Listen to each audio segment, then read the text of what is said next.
चलिए आज हम बात करते हैं स्थानीय मान क्या होता है। स्थानीय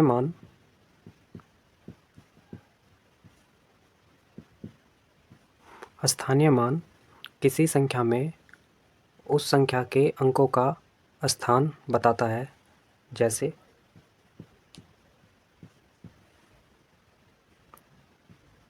5, 3, 4, 7, 9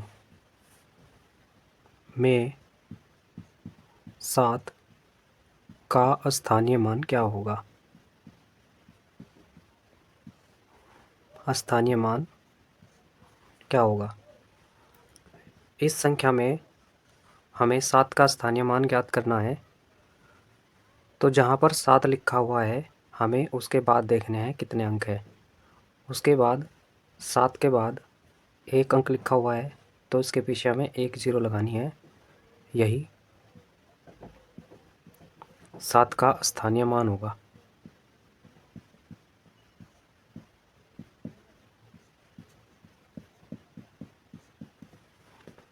इस संख्या में 7 का स्थानीय मान 70 है। एग्जाम्पल नंबर 2 7 0 7 6 9 4 में 7 का स्थानीय मान क्या होगा। अब इसमें हमें 2 7 नज़र आ रहे हैं इस संख्या में, तो इसमें 7 के स्थानीय मान भी 2 होंगे। जैसे पहला 7 यहाँ पर लिखा हुआ है 7, नीचे उतार लीजिए। उसके बाद जितने अंक है 1 2 3, 3 0 लगा दीजिए। पहला स्थानीय मान 7 का 7000 है। इसके बाद दूसरा 7 नीचे उतार लीजिए। इसके बाद देख लीजिए कितने अंक है 1 2 3 4 5, 5 0 इसके पीछे लगा दीजिए। इकाई, दहाई, सैकड़ा, हज़ार, 10,000, लाख। अतः 7 लाख 7 का दूसरा स्थानीय मान होगा। इस संख्या में 7 के 2 स्थानीय मान होंगे। पहला 7 यह है, इसका 7 के नीचे 7 लिखा। इसके बाद 1 2 3 अंक है तो 3 0। पहला स्थानीय मान 7000। दूसरा 7 नीचे उतारा। इसके आगे 1 2 3 4 5 अंक है तो 5 0 लगाई। दूसरा स्थानीय मान 7 लाख होगा। एग्जाम्पल नंबर 3 6 7 5 4 0 2 में 5 का स्थानीय मान क्या होगा। हमें इस क्वेश्चन में 5 का स्थानीय मान ज्ञात करना है। 5 के नीचे 5 लिख दिए। इसके बाद जितने अंक लिखे हुए हैं इतनी 0 1 2 3। अतः 5 का स्थानीय मान 5000 होगा। स्थानीय मान का फर्स्ट टाइप हमने देख लिया है। अब हम सेकंड टाइप देखते हैं। वह एक संख्या देगा जैसे 6 1 3 5 7 6 में 6 के स्थानीय मानों का योग क्या होगा। दूसरे टाइप का सवाल स्थानीय मान का ऐसा आएगा। इसमें 2 6 नज़र आ रहे हैं तो 6 के 2 स्थानीय मान हो गए। पहला 6 1 3 5 7 6, पहला स्थानीय मान 7, 6 के नीचे 6 लिखा। इसके आगे कोई अंक नहीं है तो इसका स्थानीय मान 6 है, पहला स्थानीय मान। दूसरा यह 6 नीचे उतारा। 1 2 3 4 5 अंक लिखे हुए हैं तो 1 2 3 4 5, 5 0। दूसरा स्थानीय मान 6 लाख है। अब इसमें 2 स्थानीय मान है, पहला ये और दूसरा ये। उसने कहा है 6 के स्थानीय मानों का योग। योग का मतलब है जो 6 के 2 स्थानीय मान है उन दोनों का योग करना है। तो उनका योग होगा 6 लाख प्लस 6। यह मान हो जाएगा 0 में 6 जोड़ा 6 0 0 0 0 और 6, 6 लाख 6 स्थानीय मानों का योग होगा। तीसरे प्रकार का क्वेश्चन, कोई संख्या लिखी हुई है 3 4 5 6 5 2 में 5 के स्थानीय मानों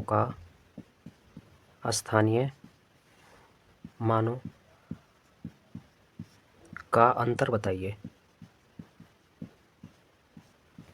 अंतर बताना है। पहले हमने योग किया था, इस बार हमें अंतर बताना है। 5 के स्थानीय मान ज्ञात करना है। 5 के नीचे 5 लिखिए, उसके बाद जितने अंक है उतनी 0। पहला स्थानीय मान 5 फर्स्ट, और दूसरा 5 यहाँ पर है। 5 के नीचे 5, इसके बाद में 1 2 3 अंक लिखे हुए हैं, 3 0। दूसरा स्थानीय मान 5 का 5000 है दूसरा। अब 5 के स्थानीय मानों का अंतर करना है। पहले सवाल में हमने योग किया था, इस बार हमें अंतर करना है, यानी कि माइनस करना है। तो 5000 माइनस 50, 0 में से 0 0, 10 में से 5 गए 5, यहाँ बचे 9 और यहाँ बचे 4। स्थानीय मानों का अंतर 4950 आएगा। यही हमारा आंसर होगा। अतः इसमें 3 प्रकार के क्वेश्चन आते हैं। पहला स्थानीय मान ज्ञात करना, दूसरा स्थानीय मानों का अंतर ज्ञात करना, तीसरा स्थानीय मानों का योग ज्ञात करना। तीनों ही टाइप मैंने आपके कंप्लीट करवा दिए हैं। आशा करता हूँ आपको इसके बाद स्थानीय मान पढ़ने की ज़रूरत नहीं पड़ेगी। अब हम बात करते हैं किसी संख्या के पूर्णतः विभक्त होने का नियम क्या कहता है। कोई संख्या 2 से, सबसे पहले हम देखते हैं 2 से विभक्त होने वाली संख्याएं कौन कौन सी है, कौन कौन सी संख्याएं 2 से विभक्त हो सकती है। इसका नियम यह कहता है कि जिन संख्याओं के पीछे 0 2 4 6 और 8 है, यानी कि इकाई का अंक इनमें से कोई एक है, तो वह संख्या 2 से विभक्त हो जाएगी, यानी कट जाएगी, विभक्त होगी। उदाहरण एग्जाम्पल जैसे नंबर 1 2 4 3 2, इकाई का अंक 2 इकाई का अंक है, तो यह संख्या 2 से पूर्णतः विभक्त हो जाएगी। एग्जाम्पल नंबर 2 3 6 3 7 4, इकाई का अंक 4 है, तो यह संख्या भी 2 से पूर्णतः 2 से कट जाएगी या विभक्त होगी। एग्जाम्पल नंबर 3 5 4 6 2 3, इकाई का अंक 3 है, 3 इकाई का अंक 3 है, 3 2 से विभक्त नहीं होता, विभक्त नहीं है, तो यह पूरी संख्या भी 2 से नहीं कटेगी। ऐसे इसी तरह हमें केवल इकाई का अंक देखना है, हमें पता चल जाएगा यह संख्या 2 से कटेगी या नहीं। जिस भी संख्या के पीछे इकाई का अंक 0 है वह 2 से कट जाएगी, जिसके पीछे 2 है 4 है 6 है या 8 है वह सभी संख्याएं 2 से पूरी कट जाएगी। जिसके पीछे 3 है वह संख्या 2 से नहीं कटेगी। अतः 2 से विभक्त होने का नियम यही कहता है। 3 से विभक्त होने का नियम क्या कहता है, 3 से कौन सी संख्या कटेगी, यह हम कैसे चेक कर सकते हैं, बहुत ही आसानी से। मान लीजिए हम कोई एक संख्या ले लेते हैं 7 6 7 5 4 0 2, क्या यह संख्या 3 से पूरी विभक्त है, 3 से। इसको चेक करने का बहुत आसान तरीका है। 3 से किसी भी संख्या विभक्त है या नहीं है, यह चेक करने के लिए हम उसके अंकों का योग करते हैं। जैसे 6 + 7 + 5 + 4 + 0 + 2, इन सभी का योग हमेशा 3 से विभक्त होगा। यदि 3 से कट जाएगा तो यह पूरी संख्या 3 से कट जाएगी। अगर यह योग 3 से नहीं कटता है तो यह संख्या 3 से नहीं कटेगी। चलिए योग कर लेते हैं। 7 और 6 13, 13 और 5 18, 18 और 4 22, 22 और 2 24, इनका योग जो आया वह 24 है और यह 3 से विभक्त है, 3 से विभक्त है। तो यह पूरी संख्या 3 से पूर्णतः कट जाएगी। अतः यह संख्या पूर्णतः 3 से कट जाएगी। 3 से विभक्त होने का नियम कहता है कि उसके अंकों का योग कर लीजिए। यदि अंकों का योग 24 आया, 24 3 से पूरा पूरा कट जाता है, तो यह पूरी संख्या 3 से कट जाएगी। यही 3 से विभक्त होने का नियम कहता है। 3 के बाद मैं आपको 9 से विभक्त होने का नियम बताता हूँ, क्योंकि 3 का और 9 का सेम ही नियम है। जैसे कि हमने यहाँ पर कोई संख्या ली 9, 8, 7, 6, 5, 1, 3। क्या यह संख्या 9 से पूर्णतः विभक्त है? 9 से। इसको चेक करने के लिए हमें सेम नियम है, 3 के सेम है। जैसा 3 का नियम था, सभी अंकों का योग किया और फिर 3 से हमने काट के देख लिया, 3 से कट गई तो संख्या पूरी पूरी कट जाएगी। सेम काम हमें इसमें करना है। 9 से विभक्त का नियम यह कहता है कि सभी का योग 9 से पूर्णतः कट जाएगा। योग कर लीजिए संख्या के अंकों का। 3 और 1 4, 4 और 5 9, 9 और 6 15, 15 और 7 22, 22 और 8 30, 30 और 9 39। क्या 39 9 से पूर्णतः विभक्त है? 39 9 से नहीं कटता, अतः यह पूरी संख्या 9 से नहीं कटेगी, नहीं कटेगी। अतः 9 का नियम यह कहता है यदि इन अंकों का योग 9 से पूरा पूरा कट जाता तो यह पूरी संख्या 9 से कट जाती। एग्जाम्पल नंबर हम 2 देख लेते हैं। जैसे 6 के स्थान पर 3 होता, तब 9 से क्या पूरी पूरी संख्या कट जाएगी?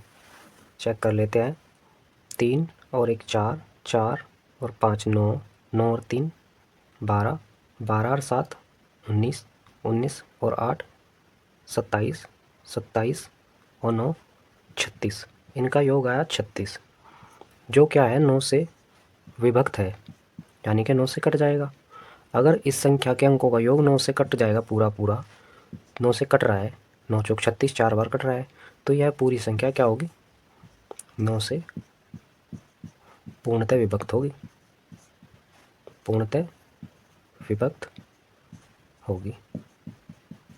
अतः 9 से विभक्त होने का नियम बिल्कुल समान है 3 के। 5 से विभक्त होने का नियम क्या कहता है? 5 से विभक्त होने का नियम सबसे आसान है। जिस संख्या के पीछे, जिसके पीछे 0 या 5 होगा इकाई अंक, वह संख्या 5 से पूर्णतः कट जाएगी या पूर्णतः विभक्त होगी। जैसे एग्जाम्पल 1, कोई संख्या है 10 15 2 25। यह कोई संख्या है 10 15 25। क्या यह 5 से पूरी पूरी कट रही है? इकाई अंक हमने देखा 5 है। हाँ, यह संख्या 5 से कट जाएगी, अतः पूर्णतः विभक्त भी होगी। ठीक इसी प्रकार कोई संख्या है 10 2 0 3 0। इकाई अंक हमने देखा क्या है? 0 है इकाई अंक। तो क्या यह 5 से पूरी पूरी कट जाएगी? 5 से कट जाएगी पूरी पूरी? जी हाँ, पूरी पूरी कटेगी, क्योंकि इकाई अंक 0 है। नियम यह कहता है इकाई अंक जो है 0 या 5 होना चाहिए। यहाँ 5 है तो कट जाएगी पूरी पूरी 5 से, यहाँ 0 है तो कट जाएगी पूरी पूरी 5 से। अतः ये दोनों संख्याएं क्या है? कट जाएगी या पूर्णतः विभक्त है 5 से। पूर्णतः विभक्त है किससे? 5 से। यही कहता है 5 का नियम। 4 से विभक्त होने का नियम। 4 से विभक्त होने का नियम क्या कहता है? 4 से विभक्त होने का नियम बिल्कुल सिंपल है। यदि कोई संख्या है, जैसे एग्जाम्पल कोई संख्या हमें दी हुई है 10 65 6 और 4। क्या यह संख्या 4 से पूरी पूरी कट रही है या पूरी पूरी विभक्त है 4 से? 4 का नियम क्या कहता है? 4 से विभक्त होने का नियम यह कहता है कि उस संख्या के बाद के 2 अंक 4 से पूरे पूरे कट जाएंगे। बाद के 2 अंक ले लीजिए। 64 लिया, 4 से भाग करके देखा या 4 से काट के देखा, 4 एकम 4, बचे 2, 24, 4 छिक 24। अतः 64 4 से पूर्णतः विभक्त है 16 बार। अगर 4 से बाद के 2 अंक कट रहे हैं तो यह पूरी संख्या क्या होगी? 4 से पूर्णतः विभक्त होगी। पूर्णतः विभक्त होगी। हमें केवल यह चेक करना है कि बाद के अंक 2, जैसे यहाँ पे 64 लिखा हुआ है, 64 अगर 4 से पूरा पूरा कट रहा है तो यह पूरी संख्या 4 से कट जाएगी। बस इतना सा 4 का नियम है। 4 से विभक्त होने का नियम यही कहता है। 8 से विभक्त होने का नियम क्या कहता है? 8 से सेम है 4 के नियम के तरह जैसा है। 4 का नियम क्या कहता था? कोई संख्या है 2, 4, 6, 8, 2, 9, 8, कोई संख्या है, अगर बाद के 2 अंक 4 से कट रहे हैं तो यह पूरी संख्या 4 से पूर्णतः विभक्त होगी।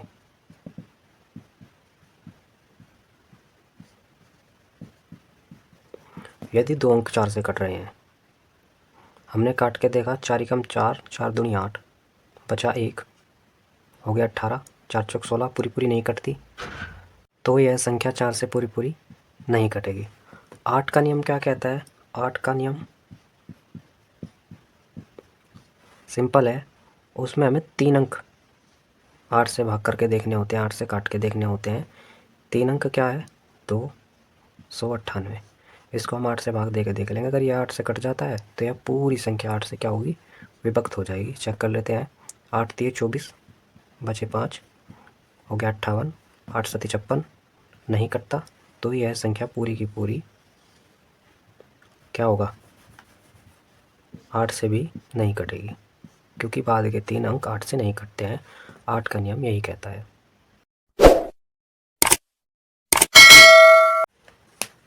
भिन्नों को जोड़ना।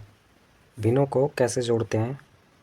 जैसे 2/3 प्लस 3/5, 2 भिन्न हैं, इनका हमें योग करना है।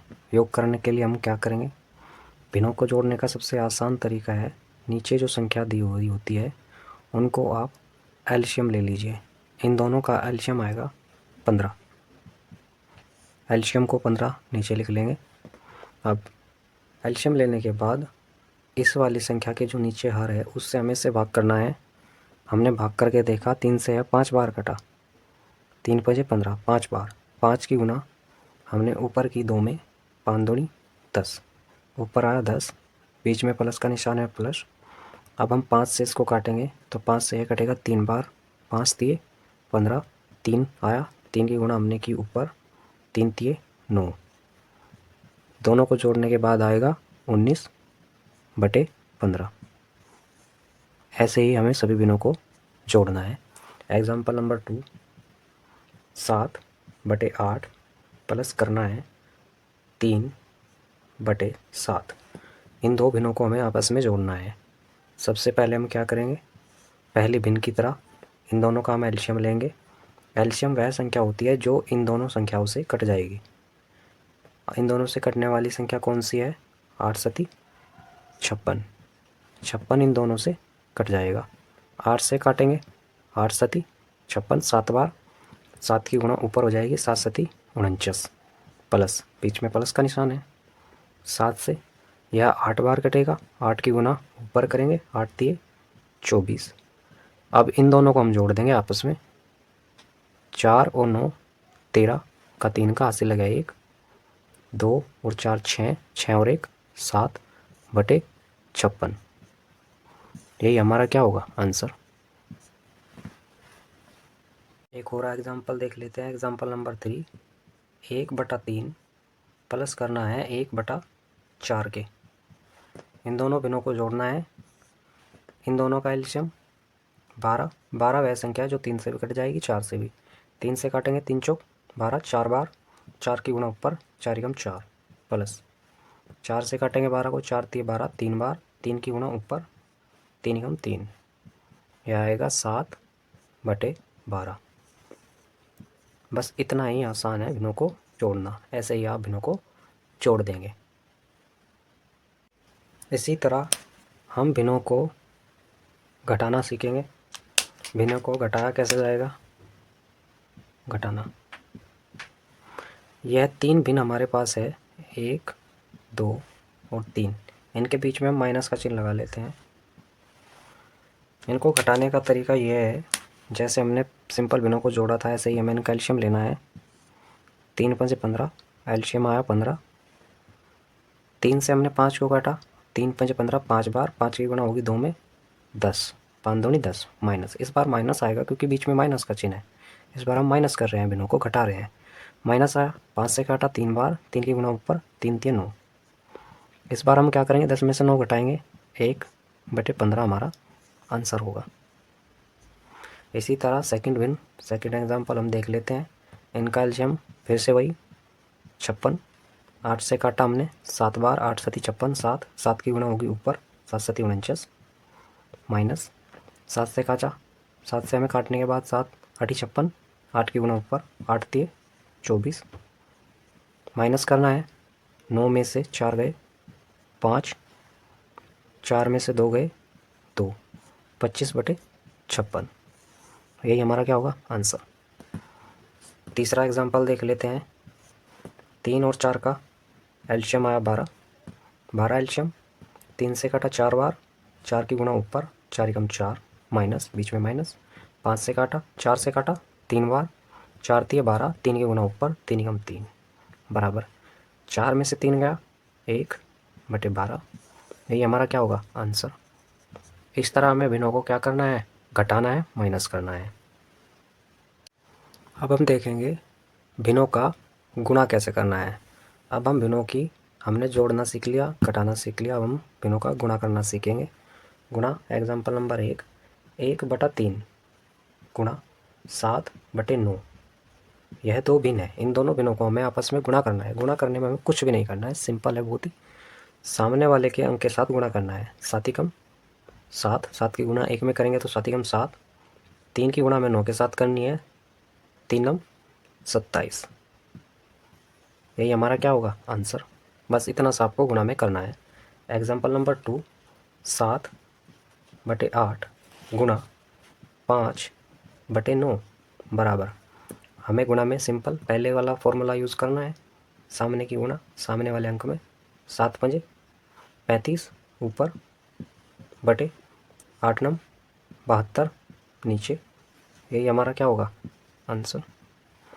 एग्जाम्पल नंबर 3, 5/3 गुणा 2/4 बराबर, सामने सामने की गुणा, 5 दूनी 10 भाग 4 3 12। यह दोनों संख्या 2 से कट जाएगी, 2 5 10, 2 6 12। यही हमारा क्या होगा? आंसर। भिन्नों का भाग, भिन्नों का भाग करना। एग्जाम्पल नंबर 2, 1 1/5 भाग 4/9 भाग करना है। भाग करने में हमें कुछ नहीं करना है, सिंपल इस चिन्ह को गुणा में बदल देना है। आपको पता है 1/5, इस भिन्न को उल्टा कर देना है और ये चिन्ह गुणा का कर देना है। गुणा और भिन्न उल्टी, 9/4 बराबर। अब गुणा करना है सामने सामने का, 9 एकम 9, 9 की गुणा 1 के साथ, 5 की गुणा 4 के साथ, 5 चौक 20। यही हमारा क्या होगा? आंसर। एग्जाम्पल 2, 2/7 भाग 3/8 बराबर, सेम हमें करना है, चिन्ह बदलना है, गुणा का करना है और इसको उल्टा कर देना है दूसरे वाली भिन्न को। पहली भिन्न के साथ हमें कुछ नहीं करना। 2/7 गुणा 8/3, क्या सामने के सामने गुणा करना है, 2 8 16 और 3 7 21। यही हमारा क्या होगा? आंसर। एग्जाम्पल 3, 3/7 भाग 2/5 भाग करना है, वही करना है, चिन्ह बदलना है और इनको उल्टा कर देना है। 3/7 गुणा, इस भिन्न को उल्टा कर देना है, 5/2। सामने सामने की गुणा कर देनी है, जैसे ही गुणा का चिन्ह हुआ हमारे लिए आसान हो गया। 3 5 15, बटे 7 दूनी 14। यही हमारा क्या होगा आंसर। अतः हमने भिन्नों का जोड़ना, घटाना, भाग करना और गुणा सभी सीख लिया है। कौन सी भिन्न बड़ी है, यह कैसे ज्ञात करें। मान लीजिए हमारे पास 3 भिन्न है, 2/3, 7/5, 9/4। मान लीजिए हमारे पास यह 3 भिन्न है, हमें इनमें से सबसे बड़ी भिन्न बतानी है। सबसे बड़ी कौन सी है, हमें इनमें इन तीनों भिन्नों में सबसे बड़ी भिन्न ज्ञात करनी है, कौन सी होगी। बहुत आसान तरीका है इसका। इन सभी नीचे के जो अंक है, जो हर है, इन सभी का आप एलसीएम लीजिए। हमें क्या करना है, इन तीनों का एलसीएम देखना है क्या होगा, 4 का, 5 का और 3 का। इन तीनों का एलसीएम क्या होगा, 60। एलसीएम हमारा क्या होगा, 60। हमें कुछ नहीं करना है, जब भी हमें सबसे बड़ी भिन्न ज्ञात करनी हो या सबसे छोटी भिन्न ज्ञात करनी हो, जो नीचे के अंक होते हैं उनका हमें एलसीएम निकालना है और उसकी सीधा गुणा कर देनी है सारी भिन्नों में। एलसीएम की गुणा कर दी। गुणा करने के बाद हमने क्या देखा, बराबर 3 से कटा 20 बार, 20 की गुणा 2 में आया 40। ऐसे ही यहाँ कटा ये 12 बार, 12 की गुणा 7 में, 12 7 84। 4 से कटा 15 बार, 15 निम्न 135। सिंपल, जौन सी संख्या सबसे बड़ी वही भिन्न सबसे बड़ी। 9/4 सबसे बड़ी भिन्न होगी। जौन सी संख्या सबसे छोटी आएगी वही भिन्न सबसे छोटी। 2/3 छोटी भिन्न होगी। ऐसे ही हमें सभी भिन्नों में कौन सी भिन्न बड़ी है, कौन सी छोटी है, आराम से हम ज्ञात कर सकते हैं। एग्जाम्पल नंबर 2 देख लेते हैं। 3 भिन्न हमारे पास है, 5/4, 2/6, 7/3। 3 भिन्न है, सबसे बड़ी भिन्न हमें ज्ञात करनी है, सबसे बड़ी। नीचे वाली संख्याओं का एलसीएम क्या होगा, एलसीएम सबसे पहले हमें एलसीएम ज्ञात करना है। 6 से, 4 से और 3 से कटने वाली संख्या क्या होगी, 12। 12 एक ऐसी संख्या है जो इन तीनों संख्याओं से कट जाएगी। तो हमें क्या करना है, एलसीएम की सीधी गुणा करनी है भिन्न के साथ में। गुणा 12 गुणा 12 गुणा 12। अब यहाँ 4 से कटा 3 बार, 3 की गुणा हमने 5 में की, 3 5 15। पहली भिन्न का मान है 15। 6 से काटा 2 बार, 2 दूनी 4। दूसरी भिन्न का मान आया 4। 3 से काटा 4 बार, 4 7 28। अतः जिसका मान सबसे बड़ा वही सबसे बड़ी भिन्न होगी, 28। 7/3 भिन्न का मान है, यही क्या होगी, सबसे बड़ी भिन्न होगी। सबसे छोटा मान 4 है, तो सबसे छोटी भिन्न क्या होगी, 2/6। सबसे छोटी भिन्न 2/6 होगी, यह क्या होगी, छोटी भिन्न। इसी तरीके से हम किसी भी भिन्न में सबसे बड़ी भिन्न आराम से एलसीएम निकाल कर सकते हैं।